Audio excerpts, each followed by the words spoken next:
Well, previously we did what goes on in a lot of math classrooms. We just kind of said, here's the definition, let's write it in our notes as we go. But we realized that if we could put all of our vocabulary in one spot and give the kids one tool to use, it would be more beneficial. So we have adopted our golden packet, which uses the Frayer model. We copied it all on yellow paper for the kids so they know exactly what they're looking for when they're going through all of their stuff. So at the beginning of the chapter, we get all of our vocabulary words. The kids will just take a minute to copy the definition out of the back of the book. But as we know, those definitions don't mean a whole lot to the kids, and the math words, we call them the mathy words that are in there. So then we take a few minutes, we put the definition in our own words, kind of talk about what it means in the math classroom, what it might mean in other places in their life, kind of give them some tips to kind of go back and forth between what it might mean. We spend some time writing some examples and some non-examples, what makes it slightly wrong or what makes it not so that it fits the definition. So they can kind of go back and say, this is it, this is not a non-example. So, and then they have this available, like I said, at one spot so that throughout the chapter, when we do different activities where we use the vocabulary, they can pull this one spot out or this one tool out. As we get through the lessons and the vocabulary is in the lessons, because we've already spent a day to kind of go over that vocabulary, the lessons run quicker, smoother. The kids have a little bit of knowledge about what we're doing just because of the vocab.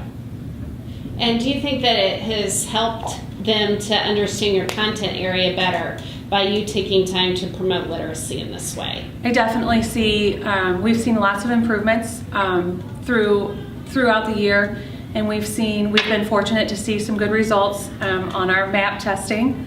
So I think that any little piece that we can do that builds their vocabulary, that builds the literacy, is going to be beneficial. Thank you. And you said that they keep all this together as one tool. Do you ever see in class, do you always have to say, get it out, and use it? Or do you ever see kids thinking, oh, I need this tool, and using it on their own? Well, we have, there are different activities that we have that have vocabulary kind of built into the activity, and a lot of times I will hear a kid say, I'm not sure what this is. Can I look in my golden packet? Can I look at the vocab? Absolutely, that's why we made it. So they can think to pull it out. Sometimes they have to be reminded, but they know right where to look when we do. That's great. Thanks for sharing with us today. One of the most recent ways that I have promoted literacy that I find to be really interesting, we used to talk about the term read critically quite a bit, and I discovered that my students don't really understand what read critically means. And sometimes it's just changing one word. So I changed the word from read critically to read suspiciously. So my students are now investigating the text. When something strikes them, and as interesting or as important, they write it down. We do a lot of dialectical journals, so we have a two-sided journal. So on the left-hand side, they'll write down the suspicious text. And then on the right-hand side, after further investigation, if they think they've come up with an answer, they'll jot that note down. But if they haven't, they'll jot down a question about why that text is striking them as suspicious. So then they can go back to it later in the text and either answer the question, link it to things that they've discovered further in the text.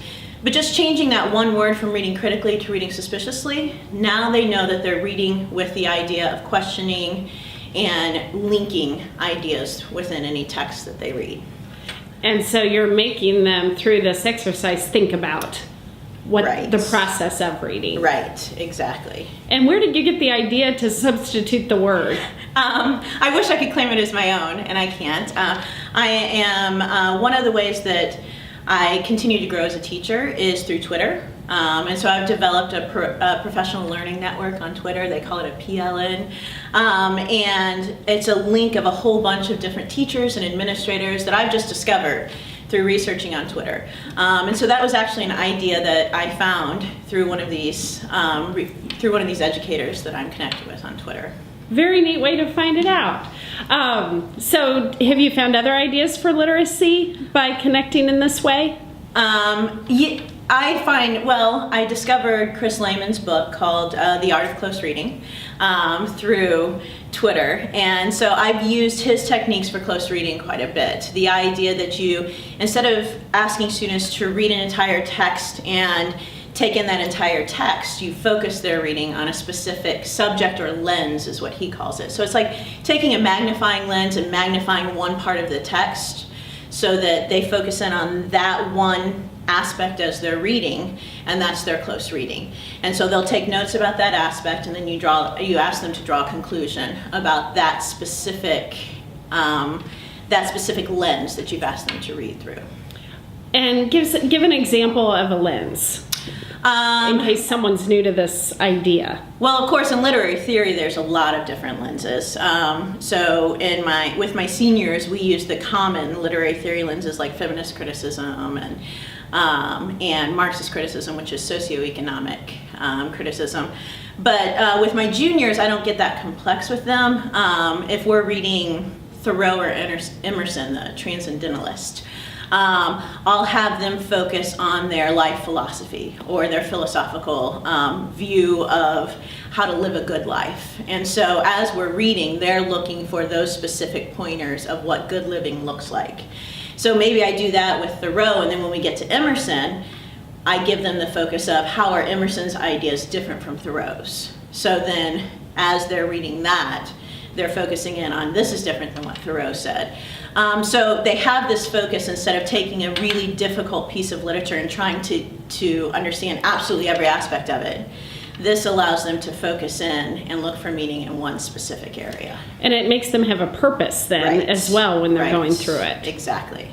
Okay, that seems like something that could be a technique that could be used in other disciplines. That doesn't sound like an English thing to me. Would you agree with that? Absolutely. I think in a lot of different disciplines, in textbook reading even, and Chris Lehman talks a ton about that in his book, that when you have students reading, you're having them read for what is the specific purpose of the circulatory system, or what is, why was this particular battle in history so significant to where we are today, or what we've become today. And so they're reading for those specific ideas and taking notes for those specific ideas. It just makes it more memorable for the students, allows them that focus. One thing that crossed my mind when you were just talking was I think every teacher has experienced a time where they've tried to have a class discussion and it falls flat, and it's almost like you're in a room by yourself even though you're staring at 30 kids. Do you think that using these techniques have made your conversations with them more rich or robust? I think absolutely. What it does is, instead of asking them to just sum up for me what's in the text, it allows them the room to have some opinion. And when you allow students to have opinions, especially differing opinions, then they're constantly going back to the text to try to support what it is that they have discovered or that they believe to be true. And so the discussion becomes more rich because they're being allowed to form these opinions, and then to support them, they're going back to the text to find that. So they're doing that second draft reading that's really important when it comes to remembering text and understanding text. Second draft reading, that's a term some people may not be familiar with. We use drafts with writing. Right. Talk a little bit more about why that's important. Second draft reading is something I stumbled upon in reading a book by Kelly Gallagher, who is an educator. And it's the idea that we read through a text one time to get the gist of it, but we really can't understand a text unless we're willing to go back and reread it for a certain purpose. So in my class, we often do second draft reading of text, where I will have them read the text and then I'll send them back to a specific paragraph, and they'll read with a specific purpose in mind that paragraph. Because what I'm trying to get my students to understand is we can't believe that we've read something once and so we fully understand it. Oftentimes text requires that we go back and we re-examine it, or re-examine portions of it multiple times in order to truly understand the meaning behind it. And do you find kids start to get it when you train them in this way? Yes, it takes a lot of practice. I have to convince them to go back, and I have to direct them at first. Now I want you to go back and reread this paragraph and underline or circle. So it does take some direction, but once they get used to having to go back to the text, it becomes this second nature thing for them, that they know that they will read it once and they'll get the idea of what it's about, and then they'll go back and they'll look for specifics within it. Okay, how has this kind of a classroom, do you think, benefited your students? Like, what are their takeaways? I think, one, it's built resiliency in students. They are not quick to give up on a piece of text. Instead, what they're willing to do is go back and read through it and convince themselves that there's something within that they need to understand. So that resiliency has been a huge plus, a huge positive in this, that they're willing to just buckle down and look at a text because they see that it has value of some sort. You had mentioned this before, it's given richness to discussion. It's given richness to their writing. The more that they're reading, the stronger their writing's becoming. So, because they're becoming more familiar with writing technique and with what it takes to develop a paragraph and what it takes to link paragraphs together and that kind of thing. So I see the reading aspects overflowing into their writing as well. So that's exciting. It is exciting to see that, definitely. They're understanding that reading not only gives you content, but it also gives you idea of craft as well. So it's both of those things, and we look at reading in that way too. How is the writer crafting this, and and what is their content? Well, over the last couple of years, I worked pretty hard to incorporate more writing in my class, and so I've taken several avenues to incorporate writing, and one of them is through weekly writing prompts on Wednesday. So every single Wednesday, the kids know that we're going to do a writing prompt on various topics, whether it be a debate topic, or an argumentative piece, or a persuasive piece, or just an expository piece, whatever it may be. And so students, through this writing, students just a lot of times write what they think or feel. Sometimes they research the information so they can support their arguments. And that's just one of the ways I've included writing. And what kind of work are you getting from your kids? Well, it starts out a little slim at the beginning. You tell them what the requirements are, and they write exactly what the requirements are. If you say you want, 2 full paragraphs, then they'll write only 2 full paragraphs. But the more they get into the writing pieces, or the more passionate they feel about the topic, then they begin to write a lot more. So if you find something, for example, recently I did if they should raise the driving age to 18.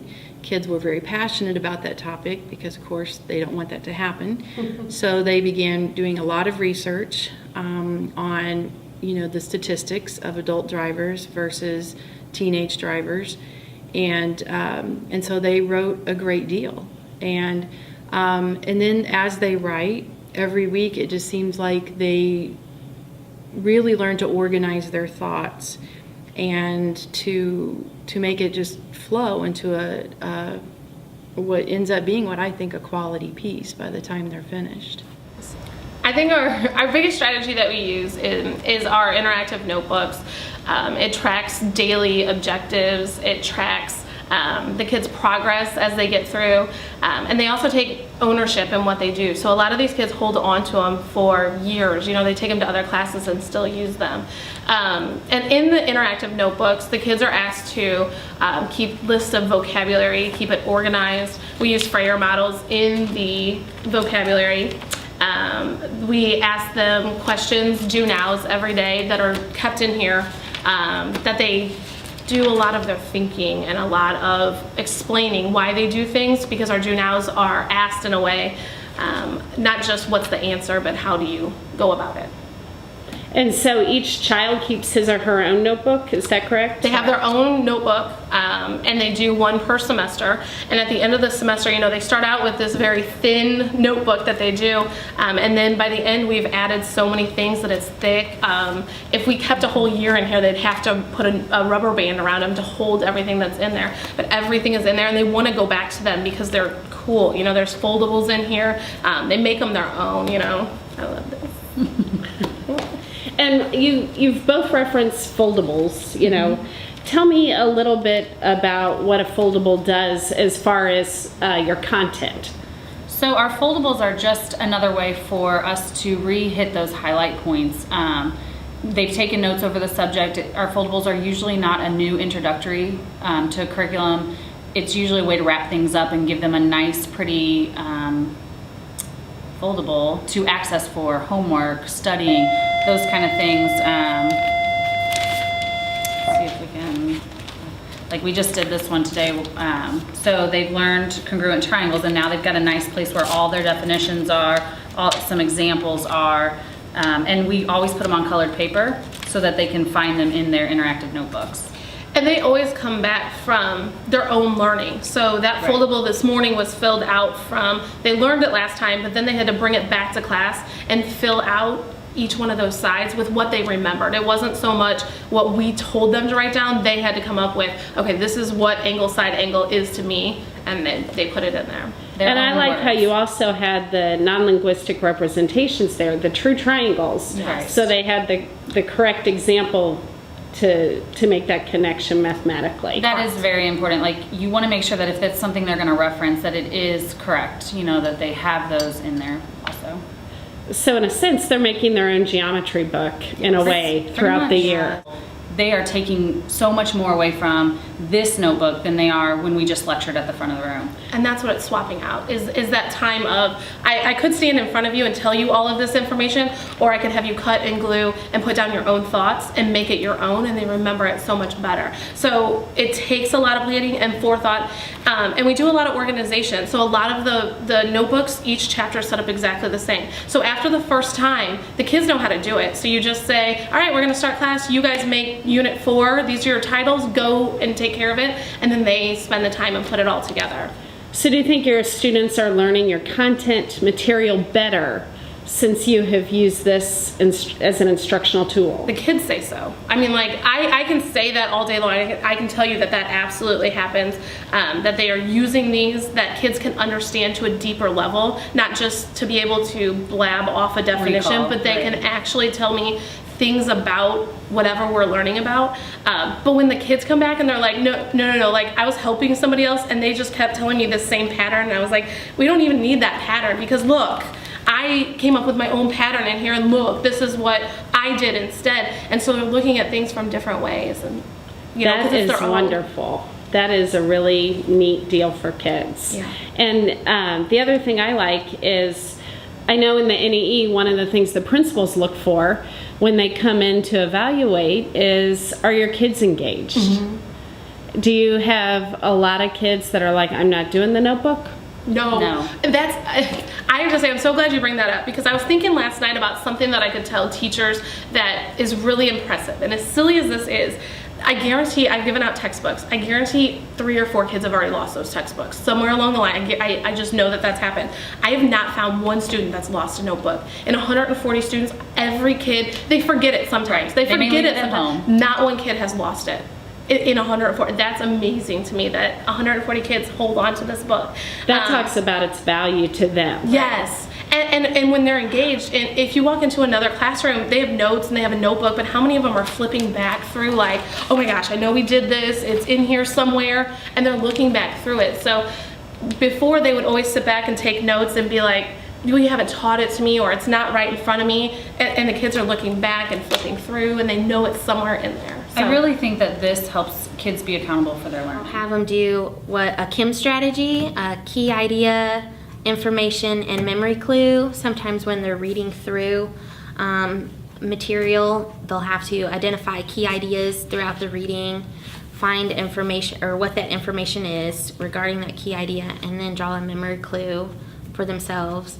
And that gives them then a sense of purpose. Right, for them to read. for the reading. We did that at the beginning of the year with the 5 key traits of civilization, and that happens to be what our common formative assessments are referring to throughout the year.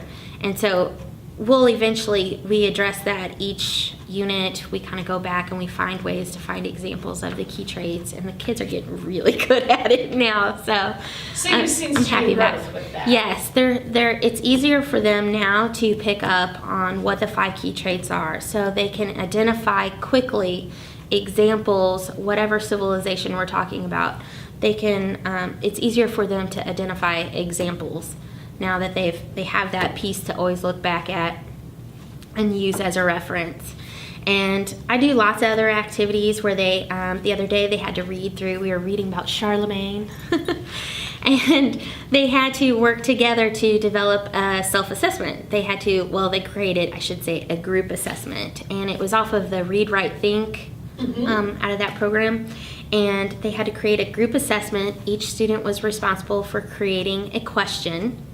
And then they had to develop the answer key, of course. And then students traveled around from pod to pod, and they took everyone else's quiz as a way to not only check their own assessment, whether or not they read through the material and picked up on it, but they might hit different key ideas or different details that one group saw was more important or picked up on than another group that they didn't. So then they could go back and kind of look at, oh yeah, that is important. I didn't pick up on that earlier.